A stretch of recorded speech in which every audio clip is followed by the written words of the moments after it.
Problems in recruitment, क्या क्या मसाइल और क्या क्या प्रॉब्लम्स किसी भी एक कैंडिडेट को दरपेश आते हैं और किसी एम्प्लॉयर को दरपेश आते हैं रिक्रूटमेंट के प्रोसेस के हवाले से। तो सबसे पहला जो प्रॉब्लम और जो सबसे पहला हर्डल जो किसी भी एक एम्प्लॉयर को एक एज अ कंपनी जो वो कन्फ्रंट करता है और जो वो देखता है ड्यूरिंग रिक्रूटमेंट पॉलिसी, उस सबसे पहले जब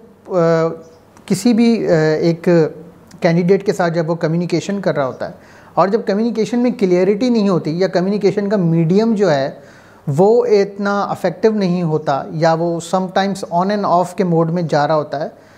तो डेफिनेटली ये एक किस्म का हर्डल क्रिएट हो जाता है एम्प्लॉयर और पोटेंशियल कैंडिडेट के बीच में।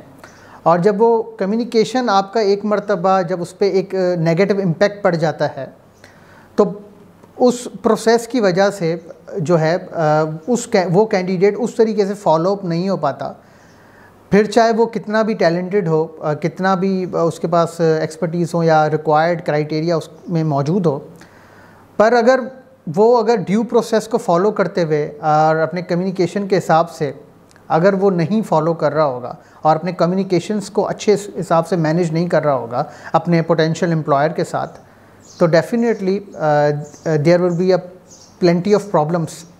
उन दोनों के लिए बहुत से प्रॉब्लम्स होंगे। तो कम्युनिकेशन का सबसे बड़ा प्रॉब्लम आता है रिक्रूटमेंट के प्रोसेस के हवाले से। दूसरा, बहुत से कैंडिडेट्स जो है अपने सीवी पे अपना अपडेटेड इन्फॉर्मेशन नहीं भेजते, या अगर उनकी इन्फॉर्मेशन होती है या उनकी जो मुख्तलिफ़ चीज़ें उनकी सीवी पे होती हैं वो इररेलेवेंट होती हैं उनके पोजीशन के हवाले से जिस पोजीशन के लिए वो अप्लाई कर रहे होते हैं। तीसरी बात, फॉर्मेट को नहीं देखा जाता, कैंडिडेट्स फॉर्मेट को नहीं देखते। समटाइम्स वो कैमरे से कैप्चर करके अपनी सीवी की पिक भेज देते हैं व्हाट्सएप पर अपने एम्प्लॉयर को या ईमेल कर देते हैं। ये भी एक बहुत ही एक नेगेटिव और एक बहुत ही डिस्करेजिंग सिनेरियो क्रिएट करता है और डिस्करेजिंग इम्पैक्ट डालता है किसी भी एम्प्लॉयर के लिए कि वो किसी भी एम्प्लॉय को हायर कर सके या किसी को पोटेंशियल कैंडिडेट को शॉर्टलिस्ट कर सके या उसको इंटरव्यू कर सके। जी, तो मैं यही कह रहा था कि बहुत से कैंडिडेट्स ये मिस्टेक कर डालते हैं और वो अब एक पिक्चर जो है वो कैप्चर करके वो भेज देते हैं अपने एम्प्लॉयर को, जो कि एक नेगेटिव इम्पैक्ट डालता है उनके एप्लीकेशंस पे। फॉर्मेट में बहुत गलती करते हैं, ऐसे फॉर्मेट में भेजते हैं कि वो फॉर्मेट जो है वो अच्छे तरीके से फॉलोअप नहीं हो पाता या वो उस फॉर्मेट को फिर देखने के वो काबिल नहीं होता या वो करप्टेड फाइल होती है। तो ये बेसिक चीज़ें हैं जो किसी भी एक